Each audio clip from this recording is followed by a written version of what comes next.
But anyway, now speaking of black people getting deported in slavery, let's talk about Lupita Nyong'o. So Lupita Nyong'o, as y'all know, won the Oscar for 12 Years a Slave. And you want to know something? One of the main gripes that I've always said that pisses me off about Hollywood is the fact y'all only want to reward black people when they're playing the worst atrocities of a certain character. Monique didn't get her Oscar until she played the world's worst mother. So she played up every stereotype of how y'all see black people. Hattie McDaniel playing a damn maid or mammy. Halle Berry getting her back clean, her tubes clean, her cootie cat cleaned out by a white racist in Monsters Ball. So when you start seeing a little of these things, I'm like, y'all be thinking that, oh, because they won the Oscar, that's cute. But it's like, well, what did you win the Oscar for? So I've always had a problem with like, y'all only want to reward black people when it's playing a character that plays up the worst black stereotypes. And you feeling like they need to be rewarded for that.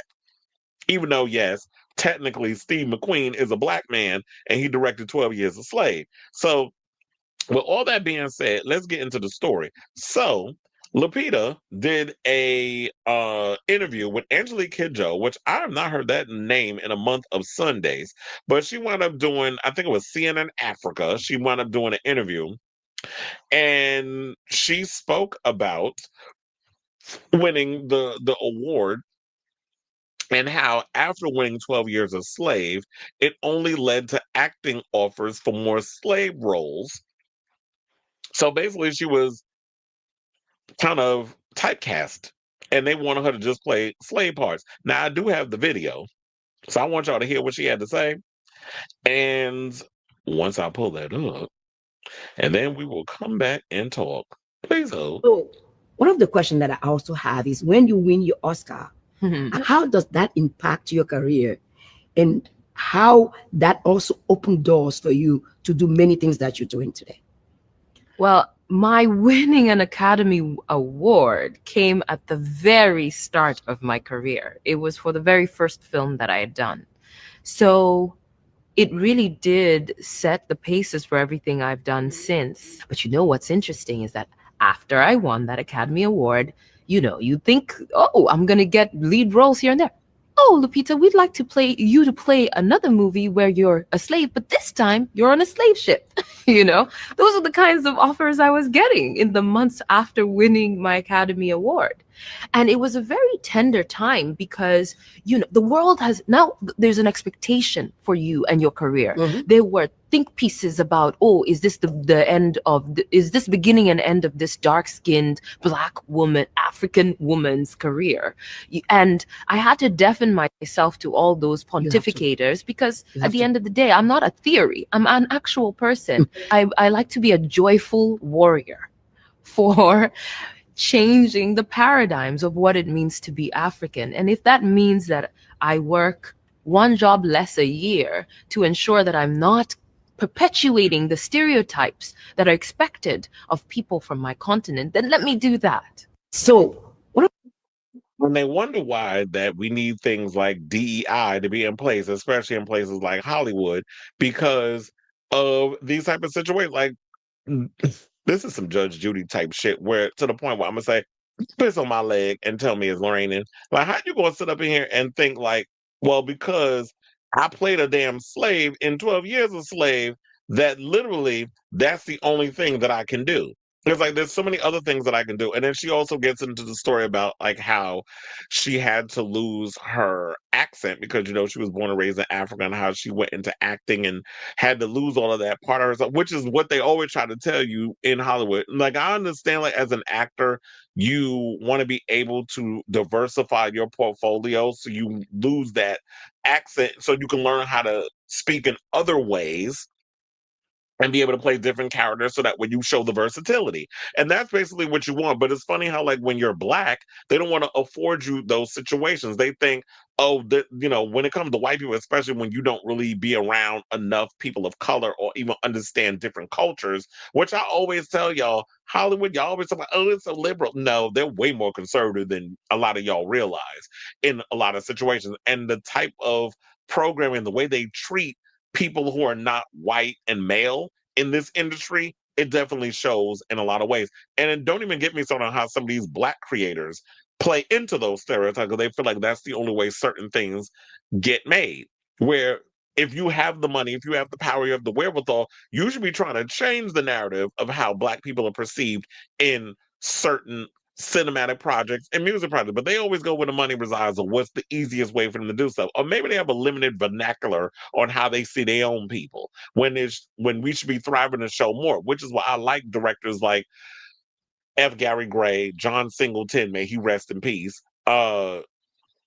Steve McQueen and some of the films he's done. Also, Ryan Coogler is like one of my favorite directors right now because every movie he's come out with, from Fruitville Station on down to Sinners, everything that comes out, like there's so much deep richness to the stories that he tells in regards of, Black people and the injustices of Black people. Which is why Sinners is like one of my all-time favorite movies of 2026. So, shout out to her, but I should also say this. Now, the one thing I do like about her is like, you know what? I'm not going to sit up here and just take whatever job just because I want to keep working. I'd rather just, okay, if I'm only going to do one movie a year to ensure that I'm not going to play up stereotypes and have people look at me like I'm some damn coon and a sellout, then I guess I'm going to just do one movie. And I like the direction that she's taken in between her doing two Black Panther movies and hopefully the third one that's going to be coming out. She has starred in Star Wars The Force Awakens, where she played Maz Kanata. She also starred in, as I said, Black Panther, Queen of Katwe, Us, which I didn't particularly care for Us, but I liked her in it. And I also liked her in A Quiet Place Day 1. I thought she was good in that movie. I would like to see more of that universe explored, and I hope we get to see more of her in that. Oh wait, I think her character died actually. So I don't think she will come back, if I'm not mistaken, because I only saw the movie once. But I think she was sick. There was a whole situation. I don't want to get into the whole thing if there are people out there that still didn't see it. But also during a 2024 episode of What Now with Trevor Noah podcast, she said that she was indirectly forced. Oh, this is where the whole thing about her Kenyan accent that I was telling y'all about, because there's more on it. She was forced to lose her Kenyan accent in order to become an American actor and take on different Hollywood roles. She said it felt like a betrayal to herself when she made that decision, saying the first permission I gave myself to change my accent or allow my accent to transform was going to drama school. This is what she said via Entertainment Weekly. I went to drama school because I didn't want to just be an instinctive actor. I wanted to understand my instrument. I wanted to know what I was good at, what I was not good at, and work on the things that I wasn't good at. And one of the things I wasn't good at was accents.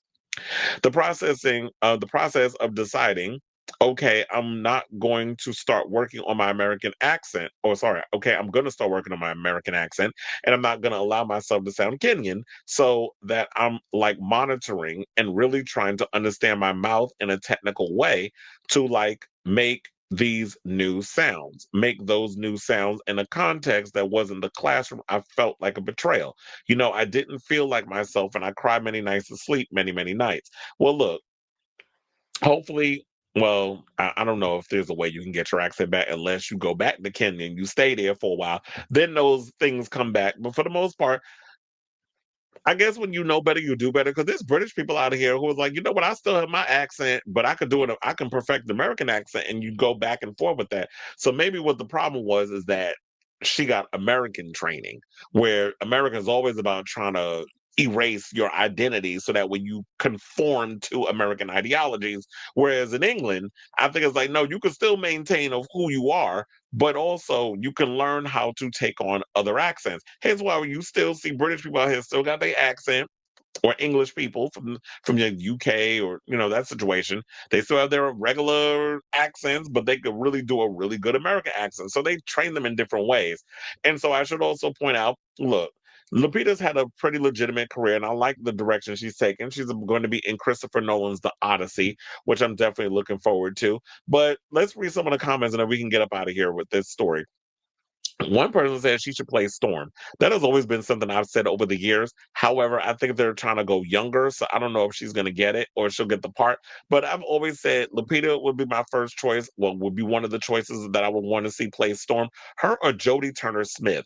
I like Jodie Turner-Smith. I liked her in Tron Ares. I felt like they could have did a little more with her, but I've always felt either one of those two could be Storm. Another person said, I am not a theory, I'm an actual person. Yeah, they was agreeing with that part of what she said. Another person said she's grounded and intelligent.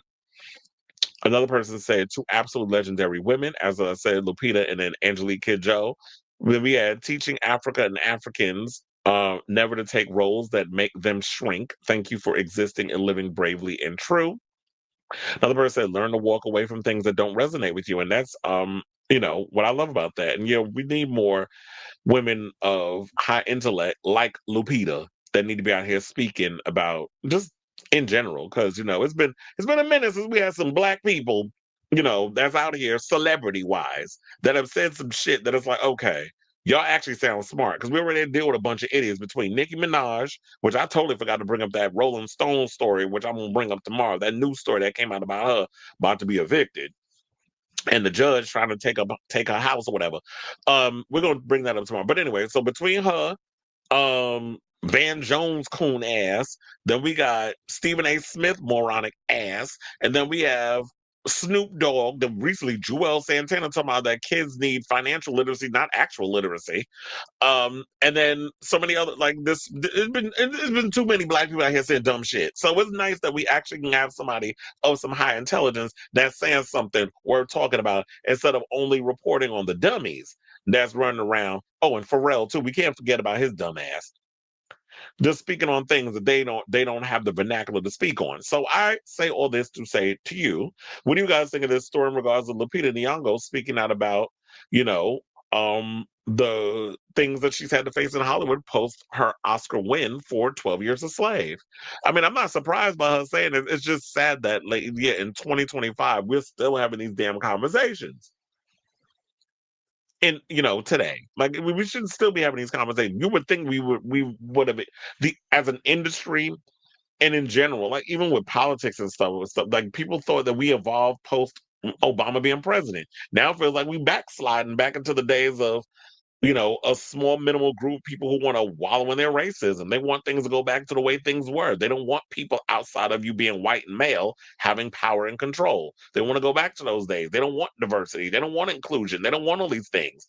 And you would think that we've evolved from that. But apparently it's like you take 2 steps forward and 5 steps back as I switch up the lyrics for Paula Abdul's Opposites Attract. So let me know what you guys think of this story in the comments down below.